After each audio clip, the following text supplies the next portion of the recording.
અમરેલી શહેરમાં દલિત સમાજના હક અને જમીન સંબંધિત મુદ્દાઓને લઈને કાર્યરત આગેવાનોના સમર્થનમાં આજે મોટી સંખ્યામાં લોકો કલેક્ટર કચેરી ખાતે એકત્ર થયા હતા.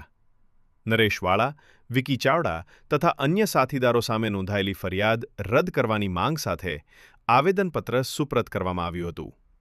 સામાજિક કાર્યકર મનસુખભાઈ રાઠોડ અને અન્ય આગેવાનોની આગેવાનીમાં પ્રતિનિધિમંડળે કલેક્ટર કચેરીના સક્ષમ અધિકારી સાથે મુલાકાત કરી રજૂઆત કરી હતી.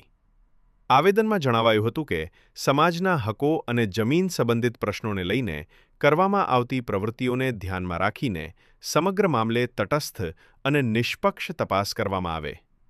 રજૂઆત દરમિયાન આગેવાનોએ જણાવ્યું કે લોકશાહી વ્યવસ્થામાં દરેક નાગરિકને પોતાના પ્રશ્નો રજૂ કરવાનો અધિકાર છે અને આવા મુદ્દાઓમાં હકીકતોના આધારે નિર્ણય લેવો જરૂરી છે.